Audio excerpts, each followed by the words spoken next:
अस्सलाम वालेकुम। क्रिकेट में आए दिन रैंकिंग चेंज हो रही होती हैं। कोविड के दिनों में जब कोई मैचेस भी नहीं हो रहे थे, उस वक्त भी क्रिकेट की रैंकिंग चेंज हो रही थी। आखिर कैसे?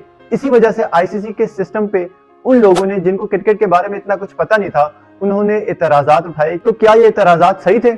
और आए दिन आईसीसी की जो रैंकिंग्स बदलती हैं, आखिर ये बनती कैसे हैं और ये कैलकुलेट कैसे होती हैं? चले आए इसको एक एक करके समझते हैं। कुछ लोग रेटिंग्स और रैंकिंग्स को एक ही चीज समझते हैं, जबकि हकीकत में ये दोनों बिल्कुल मुख्तलिफ चीजें हैं। रेटिंग्स जो होती हैं वो एवरेज पॉइंट्स होते हैं जो कि एक टीम ने लिए होते हैं। अगर आसान जबान में कहूँ तो टोटल पॉइंट्स जो टीम ने लिए होते हैं डिवाइडेड बाय टोटल मैचेस जो हैं वो रेटिंग्स आती हैं। जैसे कि क्लास में 10 बच्चे होते हैं, जिसके सबसे ज्यादा नंबर आते हैं उसकी फर्स्ट पोजीशन होती है, उसके बाद सेकंड और थर्ड।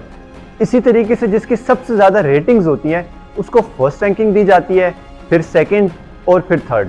अगर हम 28 सितंबर 2023 की मेन ओडीआई टीम रैंकिंग देखें तो इंडिया ने 44 मैच खेले हैं और जो पॉइंट टोटल अर्न उन्होंने किए हैं वो 5085 हैं।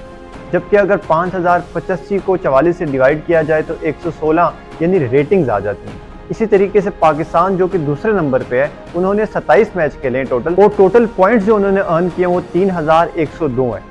और अगर हम 3102 को 27 से डिवाइड करते हैं तो रेटिंग्स आ जाती हैं और पाकिस्तान की टोटल रेटिंग्स जो बनती हैं वो 115। और चूंकि इंडिया की रेटिंग सबसे ज्यादा है यानी 116, तो उसको फर्स्ट रैंकिंग दी गई है और पाकिस्तान की चूंकि दूसरे नंबर पे ज्यादा है यानी 115, तो इसी वजह से उसको दूसरी रेटिंग दी गई है। लेकिन अब सवाल ये आता है कि 585 पॉइंट जो कि इंडिया की केस में है और 3102 पॉइंट जो कि पाकिस्तान के केस में है, आखिर ये पॉइंट्स कैलकुलेट कैसे होते हैं? अगर देखा जाए तो 2002 से पहले एज सच कोई स्टैंडर्ड रेटिंग सिस्टम नहीं था, और अगर एक दो सिस्टम थे भी तो उनका मॉडल बहुत सिंपल था। वो बस ये देखते थे कि टीम ने मैच हारा है या जीता है, जबकि ये चीज़ नहीं देखी जाती थी कि वो किस टीम से हारा है, कितने रन से हारा है, क्या वो अपोजिशन कमज़ोर थी या स्ट्रॉन्ग थी। इस मसले को हल करने के लिए आईसीसी ने 1 मई 2002 को ऑफिशियली एक सिस्टम लॉन्च किया जो कि आज भी चल रहा है। चलिए ज़रा इस आईसीसी के सिस्टम को देख लेते हैं।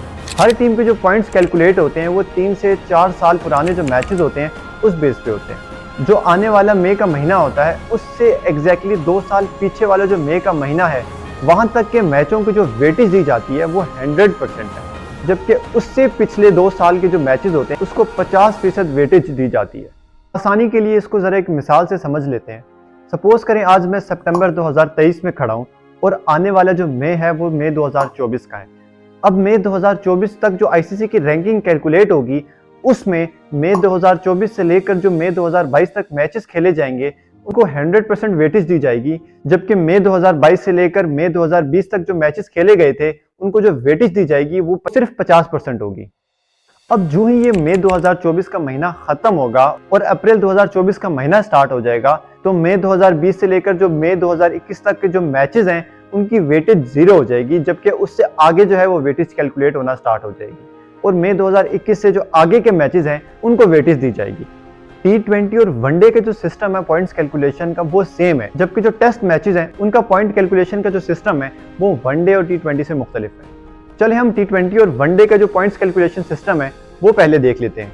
T20 और ओडीआई में जो पॉइंट कैलकुलेशन सिस्टम है उसको हम 2 कैटेगरीज में डिवाइड कर सकते हैं। पहली कैटेगरी ये कि अगर 2 टीम जो मैच खेल रही हैं उस मैच से पहले उनकी रेटिंग का जो डिफरेंस है वो 40 से कम है, और दूसरी कैटेगरी ये है कि मैच से पहले उनकी रेटिंग का जो डिफरेंस है वो 40 से ज़्यादा है। अगर मैच से पहले दोनों की रेटिंग का जो डिफरेंस है वो 40 से कम है तो पॉइंट्स कुछ यूँ कैलकुलेट होंगे। जो टीम जीतती है उसको ओपोनेंट्स टीम के जो रेटिंग होती है मैच से पहले उसके साथ 50 पॉइंट्स प्लस करके जो पॉइंट्स बनते हैं वो दिए जाते हैं, और जो टीम हार जाती है उसको जो उसकी ओपोनेंट टीम होती है उसके जो मैच से पहले रेटिंग पॉइंट्स होते हैं उससे 50 माइनस करके जो पॉइंट्स बनते हैं वो दिए जाते हैं। और अगर एक मैच ड्रॉ हो जाता है तो दोनों टीमों के जो ओपोनेंट्स होते हैं उनको एक दूसरे के पॉइंट्स दिए जाते हैं। इसको एक मिसाल से समझ लेते हैं। अगर ऑस्ट्रेलिया के टोटल पॉइंट्स मैच से पहले 110 हैं, जबकि जो इंडिया के टोटल पॉइंट्स हैं वो 90 हैं। अब इनकी रेटिंग्स का जो डिफरेंस है मैच से पहले वो चूंकि 20 है, इस वजह से हमारी पहली कैटेगरी में ये फॉल करती है। और अगर इन केस ऑस्ट्रेलिया मैच जीतती है तो मैच से पहले जो इंडिया के पॉइंट्स होंगे यानी इस केस में 90 प्लस 50 करके जो पॉइंट्स बनते हैं वो ऑस्ट्रेलिया के टोटल पॉइंट्स में ऐड कर दिए जाएंगे। और अगर इन केस ऑस्ट्रेलिया मैच हारती है तो ऑस्ट्रेलिया को जो इंडिया के पॉइंट्स है मैच से पहले यानी 90 -50 करके जो पॉइंट्स बनेंगे वो ऑस्ट्रेलिया के टोटल पॉइंट्स में ऐड कर दिए जाएंगे। और अगर इन केस मैच ड्रॉ हो जाता है तो ऑस्ट्रेलिया के टोटल पॉइंट्स में जो इंडिया की मैच से पहले रेटिंग्स के पॉइंट्स थे यानी 90 वो ऑस्ट्रेलिया के टोटल पॉइंट्स में ऐड कर दिए जाएंगे और इंडिया को इस मैच के ड्रॉ होने पे जो पॉइंट्स मिलेंगे वो ऑस्ट्रेलिया के जो टोटल पॉइंट्स थे यानी मैच से पहले 110 वो जो है वो इंडिया के टोटल पॉइंट्स में ऐड कर दिए जाएंगे। इसका मतलब ये है कि इस कैटेगरी में अगर मैच ड्रॉ होता है तो वो टीम जिसके मैच से पहले पॉइंट्स कम होंगे उसको ज़्यादा पॉइंट्स मिलेंगे यानी ज़्यादा फायदा होगा, और वो टीम जिसके पॉइंट्स ज़्यादा होंगे उसको कम पॉइंट्स दिए जाएंगे। अब हम अपनी दूसरी कैटेगरी देख लेते हैं जिसमें मैच से पहले दो टीम्स के जो पॉइंट्स होते हैं उसका डिफरेंस 40 से ज़्यादा होता है। सपोज करें ऑस्ट्रेलिया और आयरलैंड का मैच हो रहा है। मैच से पहले ऑस्ट्रेलिया के जो टोटल रेटिंग पॉइंट्स हैं वो 110 हैं जबकि जो आयरलैंड है उसके 60 है। अगर हम इसका डिफरेंस लें तो 50 यानी 40 से ज़्यादा है। इस केस में अगर ऑस्ट्रेलिया मैच जीतती है तो ऑस्ट्रेलिया को अपने पॉइंट्स यानी 110 जमा 10 यानी 120 पॉइंट्स जो हैं वो ऑस्ट्रेलिया के टोटल पॉइंट्स में ऐड कर दिए जाएंगे, और आयरलैंड जो मैच हारी है उसको अपने पॉइंट से 10 माइनस करके जो पॉइंट्स बनेंगे वो उसके टोटल पॉइंट्स में ऐड कर दिए जाएंगे। इस केस में चूंकि आयरलैंड मैच हारी है उसको 60 - 10 यानी 50 उसके टोटल पॉइंट्स में ऐड कर दिए जाएंगे। अभी सपोज करते हैं कि आयरलैंड मैच जीत गई तो आयरलैंड को जो टोटल पॉइंट्स दिए जाएंगे वो अपने पॉइंट्स यानी 60 + 90 यानी 150 पॉइंट्स जो हैं वो आयरलैंड के टोटल पॉइंट्स में ऐड कर दिए जाएंगे, जबकि ऑस्ट्रेलिया जो मैच हारी है उसको अपने पॉइंट्स यानी 110 - 90 20 पॉइंट्स जो हैं वो उसके टोटल पॉइंट्स में ऐड कर दिए जाएंगे। और अगर इन केस मैच ड्रॉ हो जाता है तो ऑस्ट्रेलिया के जो टोटल पॉइंट्स हैं मैच से पहले यानी 110 - 40 करके जो पॉइंट्स बनेंगे यानी 70 वो 70 पॉइंट्स जो है ऑस्ट्रेलिया के टोटल पॉइंट्स में ऐड कर दिए जाएंगे, जबकि आयरलैंड जो है आयरलैंड चूंकि एक कमजोर टीम थी उसने मैच ड्रॉ किया तो इस केस में जो है वो आयरलैंड को फायदा होगा, यानी जो मैच से पहले उसकी रेटिंग्स थी यानी 60 + 40 करके जो पॉइंट्स बनेंगे यानी 100 पॉइंट्स जो है वो आयरलैंड के टोटल पॉइंट्स में ऐड कर दिए जाएंगे। अब मैच के बाद न्यू रेटिंग पॉइंट्स निकालने हो तो टोटल पॉइंट्स डिवाइडेड बाय जो अपडेटेड नंबर ऑफ मैचेस हैं वो करेंगे तो हमारे पास न्यू रेटिंग्स आ जाएगी। T20 और ODI में जो रैंकिंग और रेटिंग्स हैं वो हर मैच के बाद अपडेट होती हैं, लेकिन टेस्ट मैच में रेटिंग्स और रैंकिंग्स जो हैं वो सिर्फ सीरीज के बाद अपडेट होती हैं। अब हम टेस्ट मैच में देख लेते हैं कि पॉइंट्स जो हैं वो किस तरीके से मिलते हैं। टेस्ट मैचेस में जो पॉइंट्स की कैलकुलेशन है वो T20 और ODI से थोड़ी सी मुख्तलिफ है। टेस्ट मैचेस में सीरीज के ख़त्म होने के बाद सबसे पहले हम सीरीज पॉइंट्स कैलकुलेट करते हैं और फिर उन सीरीज पॉइंट्स को हम कन्वर्ट करते हैं पॉइंट्स में और फिर उन पॉइंट्स को ऐड करते हैं टोटल पॉइंट्स में और फिर उसके बाद हम रेटिंग्स कैलकुलेट करते हैं। हर टेस्ट मैच के जीतने पर जीतने वाली टीम को 1 पॉइंट दिया जाता है जबकि हारने वाली टीम को 0 पॉइंट दिया जाता है। ड्रॉ होने पर आधा पॉइंट दोनों टीमों को दिया जाता है। जो टीम सीरीज जीतती है उसको एक एक्स्ट्रा पॉइंट दिया जाता है। मसलन अगर एक ऑस्ट्रेलिया और इंग्लैंड की सीरीज हो रही है 3 मैचों की, उसमें से 2 मैच जो है वो ऑस्ट्रेलिया ने जीते हैं और 1 मैच जो है वो इंग्लैंड ने जीता है, तो इस केस में 2 जो मैच जीते हैं ऑस्ट्रेलिया ने उसको 2 पॉइंट्स मिलेंगे और इंग्लैंड को जो 1 मैच जीता है उसका 1 पॉइंट और एक एक्स्ट्रा पॉइंट मिलेगा ऑस्ट्रेलिया को। इसी वजह से सीरीज के एंड पर इस सीरीज की वजह से ऑस्ट्रेलिया को 2 + 1 यानी 3 पॉइंट्स मिलेंगे जबकि इंग्लैंड को सिर्फ 1 पॉइंट मिलेगा। अब बारी आती है इन सीरीज पॉइंट्स को कन्वर्ट करने की पॉइंट्स में। अगर सीरीज से पहले दोनों टीम्स की रेटिंग पॉइंट्स में जो डिफरेंस है वो 40 से कम है तो ये फॉर्मूला जो आपको अपनी स्क्रीन पे नजर आ रहा है ये इस्तेमाल होगा सीरीज पॉइंट्स को कन्वर्ट करने के लिए एक्चुअल पॉइंट्स में। अब दोनों रिस्पेक्टिव टीमें अपनी अपनी वैल्यूज इस फॉर्मूले में डाल के अपने पॉइंट्स कैलकुलेट कर सकते हैं और अगर सीरीज शुरू होने से पहले रेटिंग का डिफरेंस 40 से ज्यादा है तो ये वाला फॉर्मूला जो आपकी स्क्रीन पे आ रहा है ये इस्तेमाल होगा सीरीज पॉइंट्स को कन्वर्ट करने के लिए एक्चुअल पॉइंट्स में। अच्छी अंडरस्टैंडिंग के लिए हम इन दोनों में से एक फॉर्मूला उठाते हैं और उसको अप्लाई करते हैं प्रैक्टिकल लाइफ में।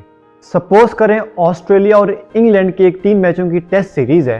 टेस्ट सीरीज से पहले दोनों टीम का स्टेटस ये है, ऑस्ट्रेलिया ने टोटल 30 मैचेस खेले हैं जबकि टोटल पॉइंट्स जो उनको मिले हैं वो 3600 हैं। इस हिसाब से उनकी जो रेटिंग बनती है वो 120 पॉइंट्स हैं। इंग्लैंड जो है उसने टोटल 36 मैचेस खेले हैं जबकि उसके टोटल पॉइंट्स जो हैं वो 3240 हैं। इस हिसाब से उसकी जो रेटिंग बनती है वो 90 पॉइंट्स हैं। दोनों टीम्स के दरमियान सीरीज खेली जाती है और ऑस्ट्रेलिया जो है वो 2-1 से सीरीज जीत जाता है। अब चूंकि ऑस्ट्रेलिया ने 2 मैच जीते हैं तो 2 मैचेस को इसको 2 पॉइंट्स मिल गए और चूंकि सीरीज भी साथ जीती है तो जैसे इसको एक एक्स्ट्रा पॉइंट भी मिलेगा। तो टोटल पॉइंट जो सीरीज से ऑस्ट्रेलिया को मिले वो 3 है, जबकि इंग्लैंड को सिर्फ 1 पॉइंट मिला। अब बारी आती है सीरीज पॉइंट्स को कन्वर्ट करने की रेटिंग पॉइंट्स में। चूंकि सीरीज स्टार्ट होने से पहले दोनों टीम्स की रेटिंग का जो डिफरेंस था वो 40 से कम था, इस वजह से ये वाला फॉर्मूला यूज होगा सीरीज पॉइंट्स को रेटिंग पॉइंट्स में कन्वर्ट करने के लिए। अब ऑस्ट्रेलिया के लिए इस सीरीज के लिए जो रेटिंग पॉइंट्स बनेंगे वो 3 × 90 + 50 + 1 × 90 - 50 यानी 460 बनेंगे। अब चूंकि सीरीज के स्टार्ट में जो ऑस्ट्रेलिया के टोटल पॉइंट्स थे वो 3600 थे, 3600 में जब हम 460 प्लस करेंगे तो ये बनेंगे 4060। आईसीसी के रूलिंग के मुताबिक जब भी नंबर ऑफ मैचेस कैलकुलेट किया जाएंगे, बेशक वो T20 में हो, वनडे में हो या टेस्ट मैचेस में हो, उसमें 1 ऐड किया जाएगा। इसी वजह से इस केस में अगर हम नंबर ऑफ मैचेस ऑस्ट्रेलिया के कैलकुलेट करेंगे, यानी सीरीज से पहले उन्होंने 30 मैच खेले थे, इस सीरीज में 3 मैच खेले और +1 किया तो हमारे पास 34 आ गया। अब टोटल पॉइंट्स यानी 4060 को अगर हम 34 से डिवाइड करते हैं तो ये बनता है 119.4 और अगर हम इसको राउंड ऑफ करते हैं तो ये 119 बनता है। इसी तरीके से अगर हम इंग्लैंड के लिए रेटिंग पॉइंट्स कैलकुलेट करते हैं तो वो 380 बनते हैं। अब हम टोटल पॉइंट्स कैलकुलेट करने के लिए 3260 जो कि सीरीज से पहले इनके पॉइंट्स थे, उसमें अगर हम 380 ऐड करते हैं तो वो बनते हैं 3620।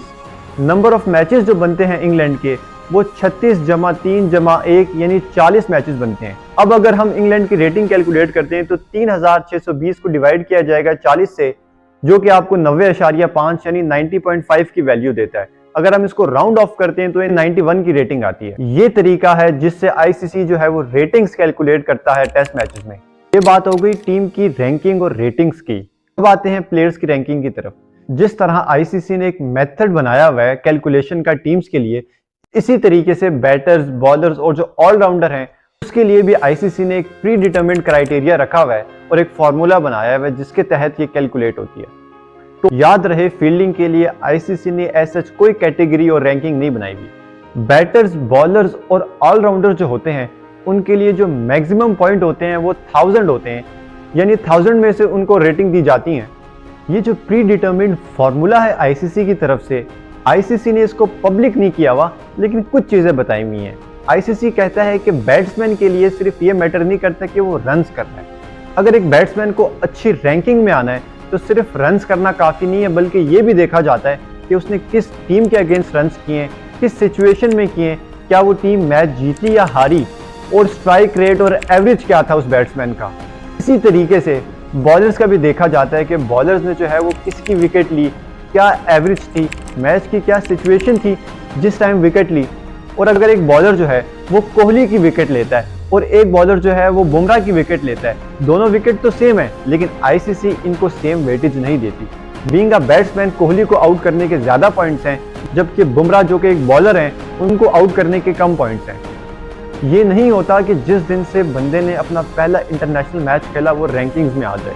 कुछ टाइम लगता है, जैसे कि टेस्ट मैच के लिए 12 से 15 महीने का जो टाइम है वो दरकार होता है रैंकिंग्स में आने के लिए, जबकि T20 और वनडे के लिए एटलीस्ट 9 से 12 महीने का टाइम जो होता है वो दरकार होता है। अगर एक बैटर, बॉलर या ऑलराउंडर रिटायर्ड होता है क्रिकेट से, जिस दिन से वो रिटायर्ड होता है उस दिन से उसका नाम आईसीसी रैंकिंग से निकाल दिया जाता है।